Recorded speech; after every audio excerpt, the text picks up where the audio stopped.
Yung nakaraang vlog ko nga pala guys, yung gumawa kami ng kangkong chips. Pagkatapos namin gumawa ng kangkong chips, agad-agad naman sila nag-aya mamingwit ng isda. Marami nga daw kaming mahuhuli sa sapa kasi lumalim nga daw. Pinsan ko nga kahit may sakit, palong-palong manghuli ng isda. Gulat pa nga ako sa pamangkin ko dyan kasi meron siyang sariling bingwit. Kuha nga pala kami dyan ng pamain guys, tapos may nakita pa kaming mansanitas. Sobrang sarap nga ng prutas na to mga guys, lalo na kapag binibilog mo. Mansanitas nga lang pala bilugin mo, hindi yung puso ko. Kasi binilog mo yung puso ko, masasaktan ako. Ito nga pala kami kumuha ng pamain sa likod bahay lang. Shoutout nga pala sa kambing ni Kuya Chris, pwede nang papaitan. Shoutout din pala dito sa bata na to. Ganito nga lang pala guys, kumuha ng pamain ng isda. Tapos nagulat nga ako mga guys kasi nagpapasikat pa yung pamangkin ko. Subo pa nga daw niya kunyari yung bulate, tapos dumampi sa labi niya. Pag dampi nga sa labi niya, sinabi ko nga sa kanya magmumug siya ng alcohol, tsaka niya sindihan. Tapos nga pala namin kumuha dyan guys ng mga bulate. Nakita ko nga pala sila Mama Lani kumakain. Videohan ko nga daw sila kasi sasama daw sila sa vlog. Sobrang haba nga pala nung nilakaran namin dyan mga guys, pero nakapunta na kami dito. Sobrang lalim nga pala guys ng sapa. Agad-agad na nga ako guys naglagay ng pain sa bingwit para masimulan ko ng mamingwit. Natakot pa nga ako dyan mga guys kasi bigla na lang lumilitaw yung pinsan ko. Hindi lang pala ako sa pagmamahal natatakot, pati na din pala sa pinsan ko. Sabi pa nga kanina ng mga tito ko, marami nga daw kaming mahuhulin tilapyang mabuhok tsaka matambok. Umalis nga pala ako sa una kong pwesto mga guys kasi nga pala walang kumakagat. Meron nga palang kumakagat sa akin kaso nga lang lamok. Kapag nga pala mga guys namimingwit kayo, wag kayong maiinip. Parang pagmamahal nga lang yan mga guys, kailangan mong maghintay. Mas maganda kasi naghihintay para masabi mo sa kanya kung gaano mo siya kamahal.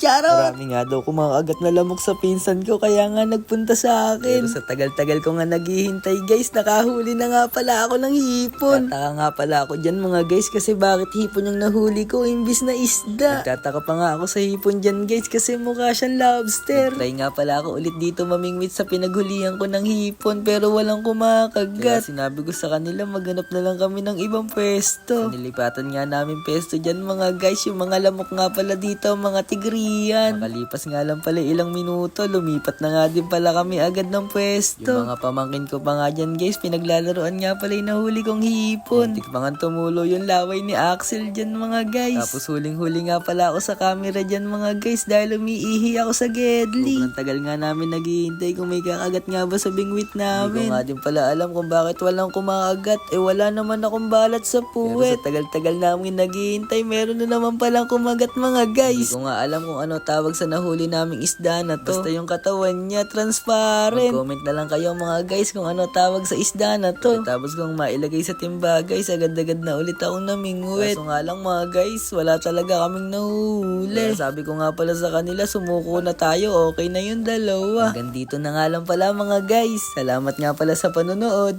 Bye-bye!